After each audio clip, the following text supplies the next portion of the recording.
तो हम पढ़ रहे थे कालीबंगा। कालीबंगा वर्तमान में कहाँ है? हनुमानगढ़ में है।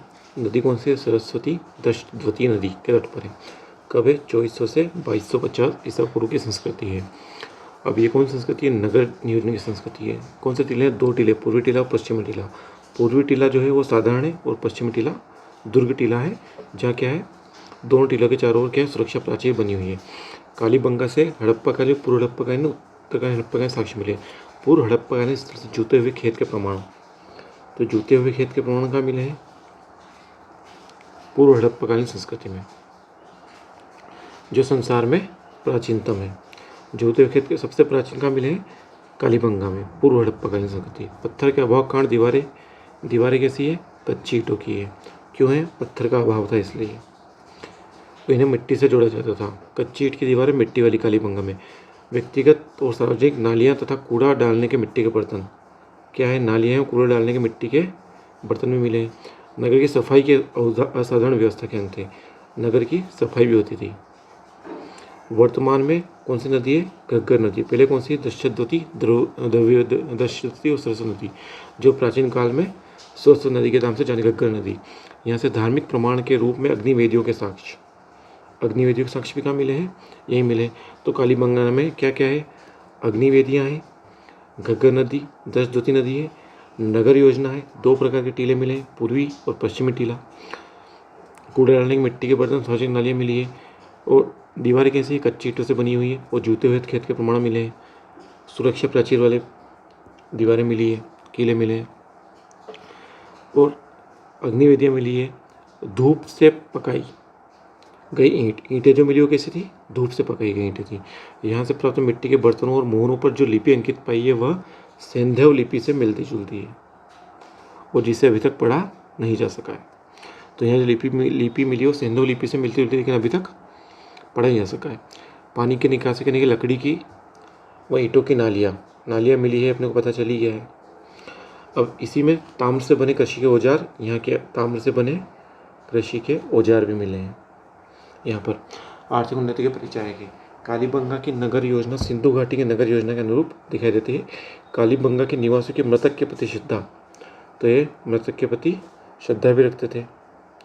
धार्मिक भाव तो व्यक्त करें 3 समाधियाँ। कितनी समाधियाँ मिली है? 3 समाधियाँ में। दुर्भाग्यवश ऐसी समृद्ध सभ्यता का ह्रास हो गया जिसका कारण संभवतः सूखा, नदी मार्ग इत्यादि में परिवर्तन माना जाता है। अब हम पढ़ेंगे आहड़ सभ्यता। कौन सभ्यता पढ़ेंगे? आहड़ सभ्यता। वर्तमान उदयपुर जिले में स्थित आहड़, उदयपुर में क्या है? आहड़ है। दक्षिण पश्चिमी राजस्थान का सभ्यता केंद्र। यह सभ्यता बनास नदी सभ्यता का प्रमुख केंद्र। कौन सी नदी बहती है यहाँ पे? बनास नदी। ताम्र सभ्यता, कौन सभ्यता है ये? ताम्र सभ्यता है। यह सभ्यता आयर्ण नदी, बनास नदी या आयर्ण नदी के किनारे मौजूद थी। यह ताम्रवती नगरी अथवा धूलकोट, क्या बोलते हैं इसको? ताम्रवती नदी अथवा धूलकोट। यह सभ्यता आज से लगभग 4000 वर्ष पूर्व, और वो कितनी थी? 2400 से 2000 वर्ष पूर्व। कालीबंगा कितनी है? 2400 से 2250 ईसा पूर्व। और ये कितनी है? आहड़ सभ्यता 4000 वर्ष पूर्व। मतलब आहड़ सभ्यता कालीबंगा से पुरानी है। विभिन्न उत्खनन के स्तरों से पता चलता है कि बसने से लेकर 28 तक यहाँ कई प्रकार की बस्ती बसी उजड़ी। तो ताम्रवती नगरी अथवा धूलकोट सभ्यता आहड़ सभ्यता है। इसको क्या बोलते हैं? बनास नदी, बनास सभ्यता या आहड़ नदी की सभ्यता या ताम्र सभ्यता। इस धातु के उपकरण से क्या थे? परिचित थे। एक ताम्र युगीन कौशल केंद्र बनने का सौभाग्य मिला था किसको? आहड़ सभ्यता को। 500 मीटर लंबे धूलकोट, कितनी ऊंचाई है? 500 मीटर लंबे। क्या क्या मिला है? तांबे की कुल्हाड़ियाँ मिली है, लोहे के औजार और बांस के टुकड़े और हड्डियाँ। तांबे की कुल्हाड़ियाँ, लोहे के औजार, बांस के टुकड़े और हड्डियाँ मिली है अपने को। कहाँ से? आहड़ सभ्यता से। अनुमानित है कि मकानों की योजना में आंगन या गली या खुला स्थान, यहाँ पे क्या था? खुला स्थान, जो आंगन भी हो सकता है। एक मकान में 4 से 6 बड़े चूल्हे का होना। बृहद परिवार, तो संयुक्त परिवार कहाँ पे है? आहड़ सभ्यता में क्या है? संयुक्त परिवार मिले हैं। मतलब 4 से 6 चूल्हे मिल रहे हैं, मतलब क्या मिलता था? संयुक्त परिवार होता था। सामूहिक भोजन, जो लोग क्या करेंगे? सामूहिक भोजन करेंगे। आहड़ से खुदाई से प्राप्त बर्तनों तथा उनसे खंडित टुकड़ों से हमें उस युग के मिट्टी के बर्तन बनाने की कला का परिचय मिलता है। मिट्टी के बर्तन बनाने की कला का परिचित थे वो लोग। यहाँ तृतीय ईसा पूर्व से प्रथम ईसा पूर्व की यूनानी मुद्राएं क्या मिली आहड़ में? इनमें इतना तो स्पष्ट हो जाए उस युग में राजस्थान का व्यापार विदेशी बाजारों से था। इस बनास सभ्यता की व्यापक एवं विस्तार गिलुंड सभ्यता, कौन सभ्यता? गिलुंड सभ्यता बागोर तथा अन्य आसपास के क्षेत्रों से प्रमाणित है। इसका संपर्क नव दाटौली, हड़प्पा, नागदा, एरन, कायथा आदि भागों की प्राचीन सभ्यता था, जो यहाँ से प्राप्त काले व लाल मिट्टी के बर्तनों के आकार ब्लैक एंड रेड रिएट्स कहाँ मिले हैं? यहाँ पे मिले हैं आहड़ सभ्यता में। तो आहड़ सभ्यता का एक बार रिविजन कर लेते हैं अपन। क्या कहें? उदयपुर जिला है, बनास नदी किनारे है, इसी को ताम्रलिप्त सभ्यता बोलते हैं। आयन नदी की सभ्यता भी यही है। ताम्रवती नगरी है तो धूलकुट बोलते हैं। लगभग कितनी जहाजवश सभ्यता है। धातु के उपकरण मिले हैं। ताम्रलिप्त कौशल सभ्यता मिली है, ऐसे 500 मीटर लंबा धूलकुट का टीला है उसको मिले हैं। तांबे की कुल्हाड़ियाँ मिली हैं, लोहे के औजार मिले और बांस के टुकड़े और हड्डियाँ भी कहाँ मिले? आहड़ सभ्यता में है। खुला स्थान, 4 से 6 बड़े चूल्हों का होना, आहड़ सभ्यता परिवार सामूहिक भोजन बनाने की व्यवस्था प्रकाश डालते हैं। मिट्टी के बर्तन मिले हैं, यूनानी मुद्राएं मिनेंडर शासक के टाइम के मिली है। गिलुंड और बागोर की सभ्यता से भी इसका संबंध माना जा सकता है। अब आगे पढ़ते हैं अपन बेराट की सभ्यता।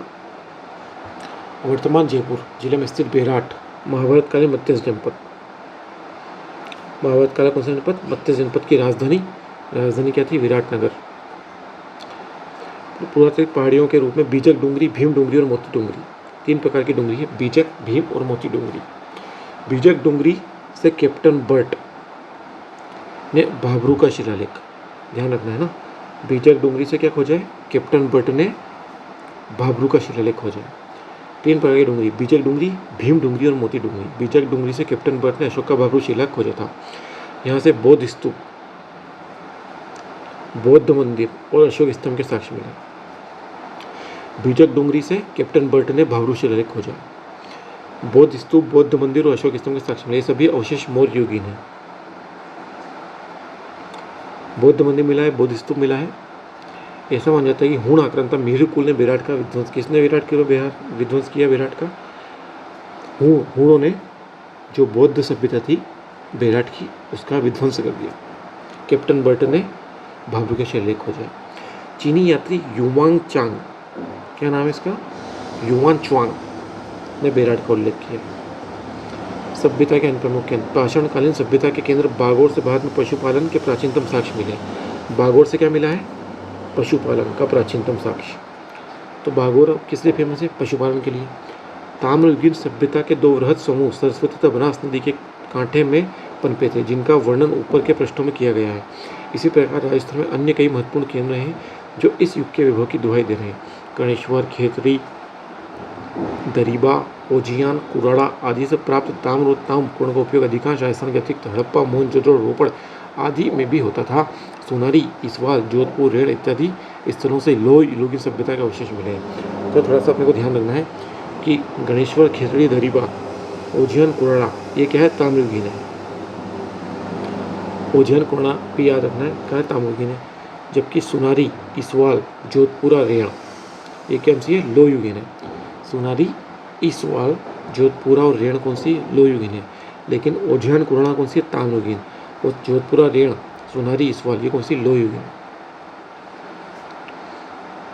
अतः सरस्वती, दश, दती, रास, बेड़च, आहड़, लूनी इत्यादि नदियों के उपत्यकाओं में दबी पड़ी कालीबंगा, आहड़, बागोर, गिलुंड, गणेश्वर आदि बस्तियों से मिली प्राचीन वस्तुओं से एक विकसित और व्यापक संस्कृति का पता चलता है।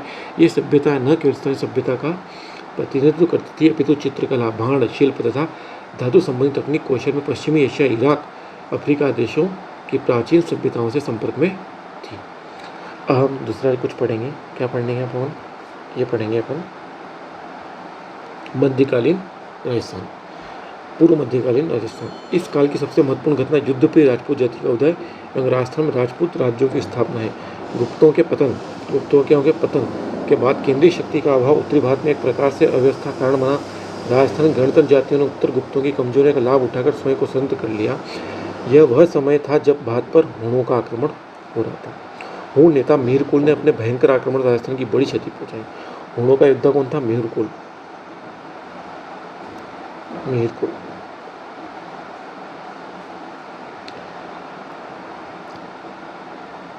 और बिखरी हुई गणतंत्र व्यवस्था जर्जर कर दिया। परंतु मालव के यशोवर्मन, मालव में कौन था? यशोवर्मन ने हूणों को लगभग 532 ईस्वी में पराजित करने में सफलता प्राप्त की। तो ये इम्पोर्टेंट है। मालवा का यशोवर्मन ने हुणों को हरा दिया। कब हराया? 532 में। इधर राजस्थान में यशोवर्मन के अधिकारी राजस्थानी कहलाते थे। तो राजस्थानी है कौन? यशोवर्मन के अधिकारी, जिसने हुणों के आक्रमण को परास्त कर दिया। हुणों का क्या है? मोहिर कुल था। तो अपन क्या है? यशोवर्मन के अधिकारी हैं, जो अपने अपने क्षेत्र में स्वतंत्र होने की चेष्टा कर रहे थे। किसी भी केंद्रीय शक्ति का न होना इनकी प्रवृत्ति के लिए सहायक बन गया। लगभग इसी समय उत्तरी भारत में हर्षवर्धन का क्या हो गया? उदय हो गया। हर्षवर्धन कहाँ गया? उत्तर भारत में क्या आ गया? हर्षवर्धन आ गया। इसके तत्वाधान में राजस्थान में व्यवस्था एवं शांति की लहर आ गई हर्षवर्धन के काल में। इससे पहले कौन था? यशोवर्मन। परंतु जो बिखरी व्यवस्था यहाँ पैदा हो गई वह सुधर नहीं पाई। तो राजस्थान कौन कहलाते हैं? यशोवर्मन के अधिकारी राजस्थानी कहलाते हैं। इधर राजनीतिक उथल पुथल के संदर्भ में यहाँ के समाज में एक परिवर्तन दिखाई दिया। राजस्थान में 2वीं सदी ईसा पूर्व से 6वीं सदी तक विदेशी जातियाँ आती रही और यहाँ के राजस्थानी समूह उनका मुकाबला करते रहे। परंतु कालांतर में इन विदेशी आक्रमणकारियों को पराजय हुई। कई मारे गए, कई यहाँ बच गए। जो शक या हूण यहाँ बचे रह गए। यहाँ की शस्त्रोपजीवी जातियों के साथ निकट संपर्क स्थापित हो गया और नतोगत्वा 6वीं शताब्दी तक स्थानीय विदेशी जातियों का भेद जाता। राजपूतों की उत्पत्ति बहुत महत्वपूर्ण है। राजपूतों की क्या है? उत्पत्ति। क्वेश्चन आता है, राजपूतों के इतिहास के संदर्भ में राजपूतों की उत्पत्ति के विभिन्न सिद्धांतों का अध्ययन यहाँ बड़ा महत्वपूर्ण है। राजपूतों को विशुद्ध जाति से उत्पत्ति होने के मत को बल देने के लिए अग्निवंशी बताया गया। क्या बताया इनको? कि बिल्कुल अलग प्रजाति है और कहाँ से उत्पन्न हुई? अग्नि से उत्पन्न हुई। इस मत का प्रथम सूत्रपात क्या है? चंद्रबरदाई का पृथ्वीराज रासो। चंद्रबरदाई के पृथ्वीराज रासो में लिखा गया है कि राजपूत विशुद्ध जाति है और अग्निवंश से इनका यज्ञ की अग्नि से उत्पन्न हुई। इसके अनुसार राजपूतों के 4 वंश प्रतिहार, परमार, चालुक्य, चौहान। प्रतिहार, परमार, चालुक्य, चौहान किसके वशिष्ठ के वंशज हैं? यज्ञ कुंड से राक्षस संहार के लिए उत्पन्न किए गए। तो सबसे पहले चंद्रबरदाई का पृथ्वीराज रासो, उसमें क्या है? राजपूतों की उत्पत्ति विशुद्ध जाति अग्निवंशी बताए। प्रतिहार, परमार, चालुक्य और चौहान। प्रतिहार, परमार, चालुक्य और चौहान। प्रचार 16वीं से 28वीं शताब्दी तक भाटों के द्वारा खूब होता रहा। मोहनोत नैन्सी और सूर्यमल मिश्र ने इस आधार को लेकर उसको बढ़ावे के साथ लिखा। इसके समर्थक कौन है? पृथ्वीराज रासो की मोहनोत नैन्सी और सूर्यमल मिश्र।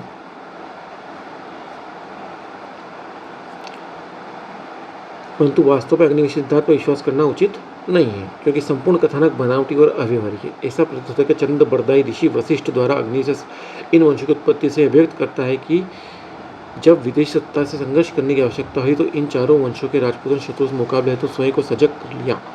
अब गौरीशंकर, हरिश्चंद्र ओझा, दशरथ शर्मा, ईश्वर प्रसाद को इस मत को निराधार बताया। तो ये क्या बोलते हैं? तो देखो, जो पुराने हैं चंद्रबरदाई, मोहनोत नैन्सी, सूर्यमल मिश्र, ये तो बोलते हैं प्रतिहार, परमार, चालुक्य और चौहान वशिष्ठ के अग्नि से उत्पन्न हुए। लेकिन जो नवीन इतिहासकार हैं जैसे जी.सी. ओझा, गौरीशंकर, हीराचंद ओझा, ये क्या बताते हैं? सूर्यवंशी और चंद्रवंशी बता दिया इन्होंने। अपने मत की पुष्टि के लिए शिलालेखों और साहित्यिक ग्रंथों के प्रमाण दिए, जिनके आधार पर इनकी मान्यता है कि राजपूतों में प्राचीन क्षत्रियों के वंश थे। राजपूतों की उत्पत्ति के संबंध में यही मत सर्वाधिक लोकप्रिय कौन सा है? सूर्यवंशी और चंद्रवंशी। राजपूताना के प्रसिद्ध इतिहासकार कर्नल जेम्स टोड ने राजपूतों को शक और सीथियन बताया। जेम्स टोड ने क्या बताया? शक और सीथियन बताया। प्रमाण रीति रिवाज में है। शक जाति के रीति रिवाज की समानता रखते हैं, उल्लेख किया है। तो गौरीशंकर, हीराचंद्र ओझा ने क्या बताया? सूर्यवंशी और चंद्रवंशी। इससे पहले सूर्यमल मिश्र, मोहनोत नैन्सी और चंद्रबरदाई ने अग्निवेदी वाला सिद्धांत दिया। प्रतिहार, परमार, चालुक्य और चौहान। ये लेकिन जेम्स टोड क्या बोलते हैं? शक और सीथियन वंशज बता दिया। ऐसी रिवाज सूर्य पूजा, सती प्रथा प्रचलन, अश्वमेघ यज्ञ, मद्यपान शास्त्र, घोड़े की पूजा इत्यादि होती थी, इसलिए उनको बता दिया।